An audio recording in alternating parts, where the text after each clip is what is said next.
रात के 12 बजे थे। ट्रेन की खिड़की के बाहर काली रात पसरी हुई थी। शहर से दूर जंगलों और वीरानों को चीरती हुई वह लोकल ट्रेन किसी आखिरी स्टेशन की ओर बढ़ रही थी। ट्रेन में बहुत कम लोग बचे थे, लेकिन रवि को क्या पता था कि उस रात की सवारी उसकी जिंदगी की सबसे भयानक यात्रा बन जाएगी।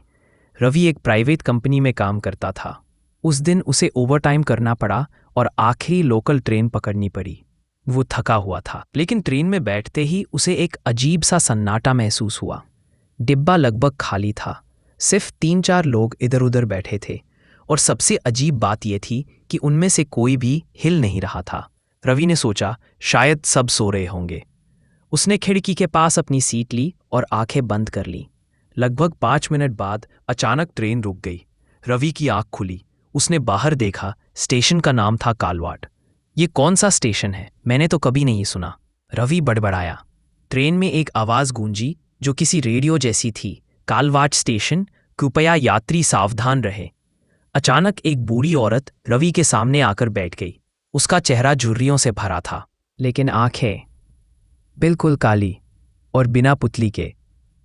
बेटा, तुम उतरोगे? औरत ने पूछा। रवि घबरा गया। उसने सिर हिलाया। नहीं, मुझे उतरना नहीं है। ये मेरा स्टेशन नहीं है। औरत मुस्कराई, लेकिन उसकी मुस्कान में कुछ डरावना था। किसी का स्टेशन नहीं होता बेटा, लेकिन जिसे बुलावा आता है वो रुकता नहीं। इतना कहकर वो औरत उठी और दरवाजे की ओर बढ़ी। जैसे ही उसने ट्रेन से बाहर पैर रखा, उसका शरीर धुआं बनकर गायब हो गया। रवि पसीने पसीने हो गया। ट्रेन फिर चलने लगी। अब बाकी यात्री भी गायब हो चुके थे। पूरा डिब्बा खाली।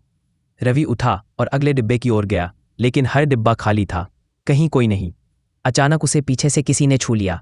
वो मुड़ा। पीछे एक बच्चा खड़ा था, जिसकी आंखों से खून बह रहा था। तुम अब वापस नहीं जा सकते, बच्चे ने धीमे से कहा।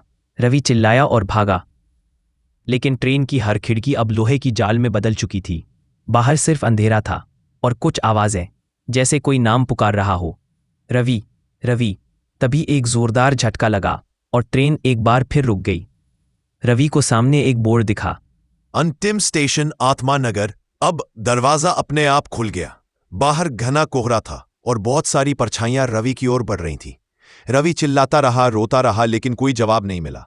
अंत में ट्रेन का दरवाजा बंद हुआ और रवि कभी नहीं लौटा। अखबार में एक छोटी सी खबर छपी। पिछली रात लोकल ट्रेन में यात्रा कर रहे एक युवक रवि कुमार की लाश रेलवे ट्रैक के पास मिली।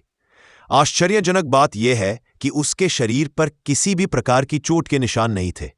डॉक्टरों ने इसे रहस्यमयी मौत बताया है। तो दोस्तों, ये थी हमारी आज की कहानी। कैसी लगी कहानी कमेंट में बताएं और हमारे चैनल को सब्सक्राइब करें।